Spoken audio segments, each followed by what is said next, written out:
안녕하십니까? 인생의 복잡한 문제들을 말씀으로 단칼에 해결해주는 김종근 목사의 쾌도 남마입니다.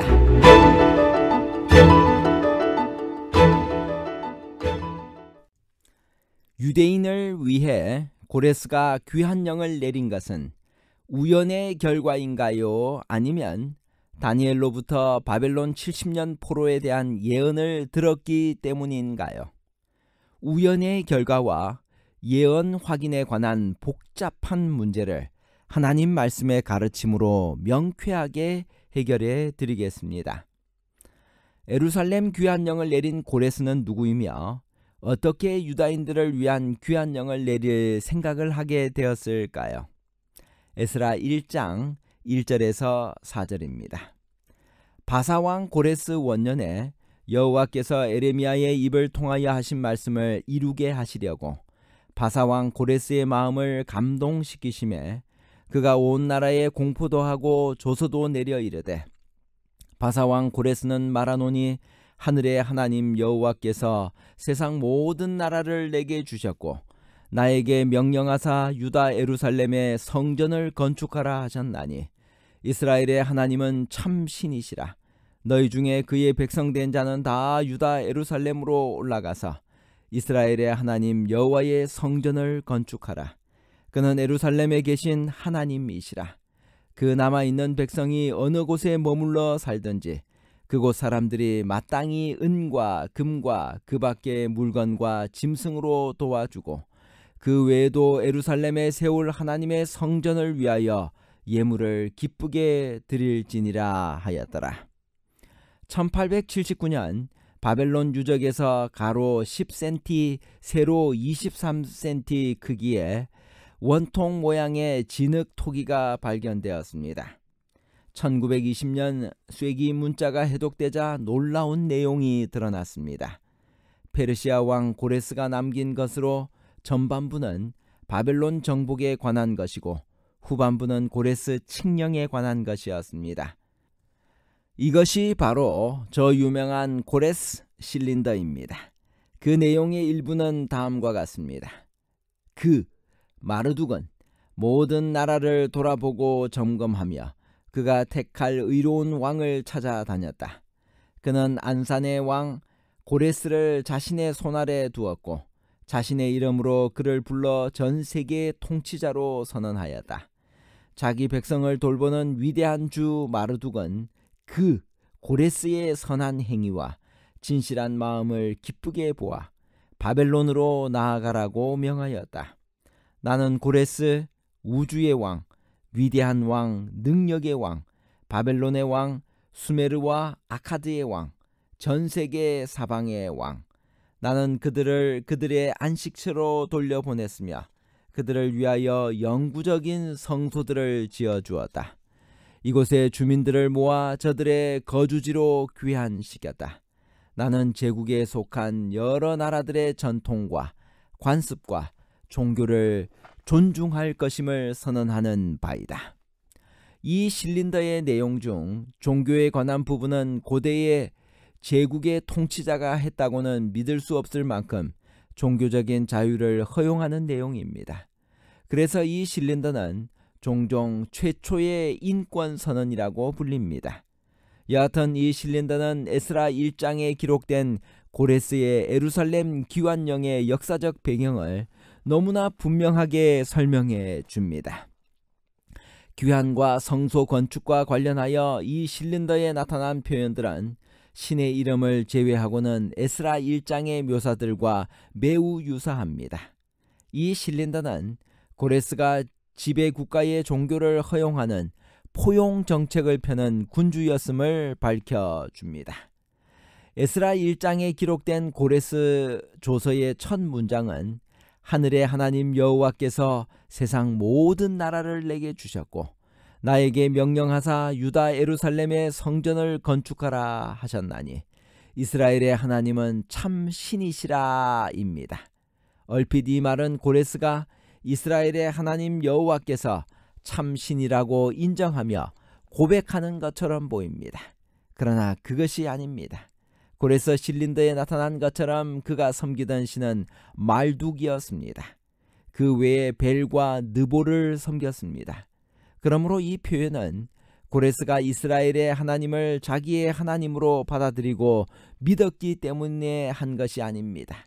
그는 여호와 하나님을 자신이 세계의 군주가 되는데 도움을 준 여러 신들 중에 하나로 인식했을 뿐입니다.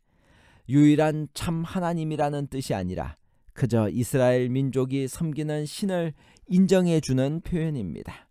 그러면 고레스는 어떻게 이스라엘의 하나님 여호와를 알게 되었으며 또 그들이 예루살렘에 돌아가 성소를 짓는 것이 간절한 소망이라는 것을 어떻게 알게 되었을까요? 유대인 중에 누군가를 만났기 때문에 알게 되었을 터인데 그가 누구일까요? 다니엘이 가능성이 매우 높습니다. 고레스가 바벨론에 들어간 것은 바벨론을 점령한 며칠 후인 BC 539년 10월 29일입니다.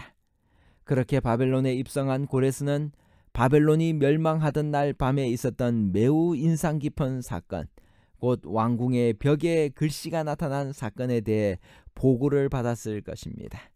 그리고 그 사건의 주인공이요 바벨론의 총리인 다니엘에 대해서도 들었을 것입니다. 메데 바사 왕국이 시작된 이후 다리오 통치 때에 있었던 사자굴 사건에 대해서도 그는 틀림없이 들었을 것입니다. 다니엘서는 기회 있는 대로 다니엘이 고레스 시대에 존재하였음을 강조합니다. 다니엘 1장의 마지막 절인 21절은 조금은 갑작스러운 앞의 내용과 아무 상관없이 다니엘이 고레스 원년에 있었다는 사실을 강조하면서 마무리합니다. 저 유명한 사자굴 사건을 전하는 다니엘 6장도 이 다니엘이 다리오 왕의 시대와 바사 사람 고레스 왕의 시대에 형통하였더라며 마무리합니다. 다니엘 10장은 다니엘이 90세에 가까이 이른 고레스 3년에 계시를 받았다고 말합니다. 이것은 모두 다니엘과 고레스가 만났을 가능성을 강조하는 것입니다.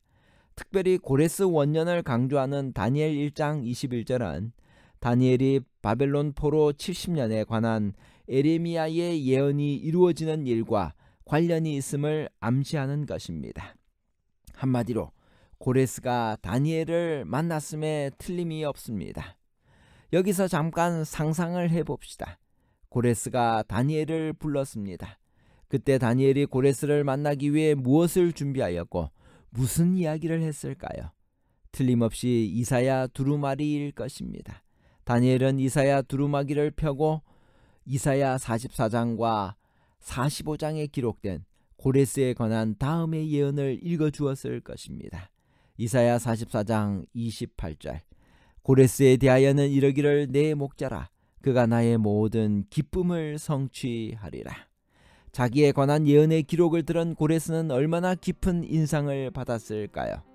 마치 BC 332년에 예루살렘을 점령한 알렉산드를 만난 대제사장 야두아가 다니엘 8장 21절에 순념소의 두 눈 사이의 큰 뿔이 바로 당신을 가리킨다고 말해준 것과 비슷한 감명을 받았을 것입니다. 알렉산더는 그 이후 유대 백성들의 종교 생활에 최대한의 호의를 베풉니다. 고레스도 마찬가지였을 것입니다. 그리고 그는 다니엘로부터 바벨론 70년 포로에 대한 예언도 들었을 것입니다. 이 모든 것이 여호와께서 에레미야의 입을 통하여 하신 말씀을 이루게 하시려고 바사왕 고레스의 마음을 감동시키는 방법으로 역사했을 것입니다. 선지자 왕 557페이지.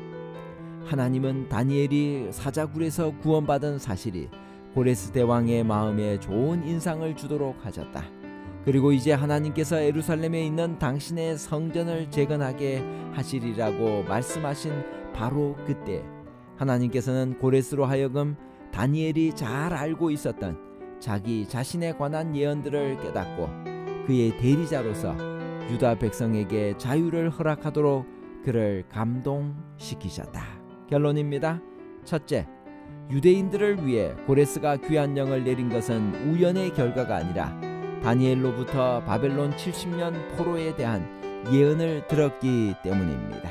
둘째, 에스라 1장에 기록된 고레스 조서의 첫 문장은 하늘의 하나님 여호와께서 세상 모든 나라를 내게 주셨고 나에게 명령하사 유다 예루살렘의 성전을 건축하라 하셨나니 이스라엘의 하나님은 참 신이라 입니다.